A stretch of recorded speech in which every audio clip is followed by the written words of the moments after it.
Hi, and welcome to Hull and Hull TV.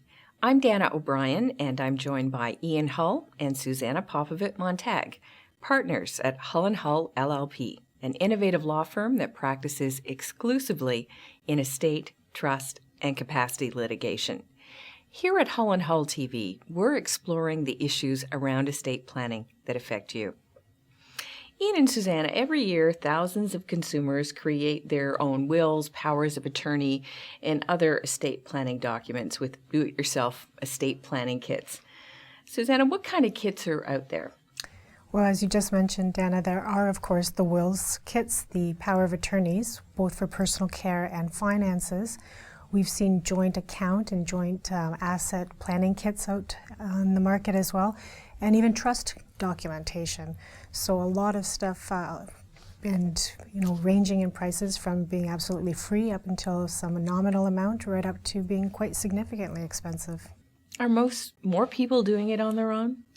I think we're seeing a much more sophisticated population. Many more people are on the internet, and there's a proliferation of these products out there, so we're certainly seeing more of that in our practice. Ian, what do you think's driving it? Sophistication or price? I think it is mostly price and just not getting organized, and they think this is the only way they can get organized, to physically go see someone. It's like going to the dentist. If you're not going to make the appointment, you're never going to get your teeth cleaned. I do have to say, though, from a practice standpoint, for full disclosure, these will kits, some of them work, some of them don't. Mm-hmm. And for example, in Ontario, the public guardian and trustee has an excellent power of attorney precedent online. It's free.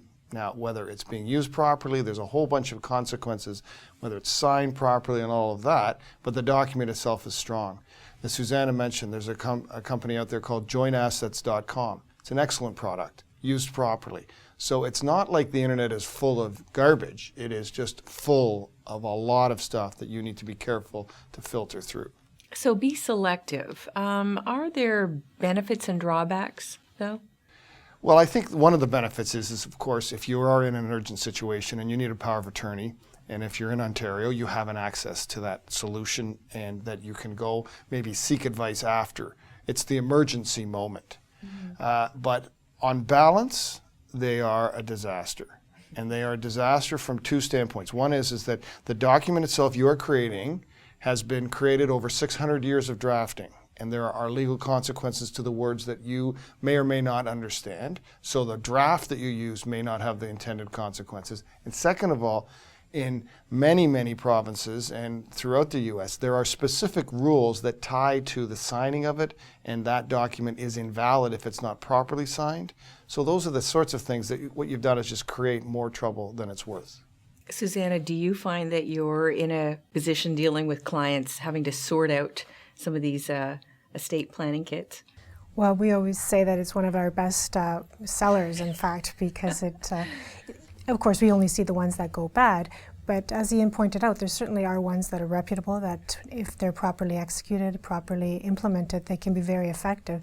It's just a matter of knowing which ones those are. Ian, anything more you want to add? Well, I think you can't underestimate the risks because you're almost always going to guess wrong. Mm-hmm. I'm pretty sure that I don't do open heart surgery on myself, and a will is akin to that in many situations. There are situations where you're simply going to miss not just the draft. The document may work itself out, mm-hmm. but all of a sudden you have RSPs and life insurance and all of these other things that haven't been factored into your plan. Mm-hmm. Even if you created one good document, you may have left a lot on the table. Right. It's the importance of good advice. Absolutely. And that's good advice. Ian and Suzana, thank you. And thanks for joining us on Hull and Hull TV.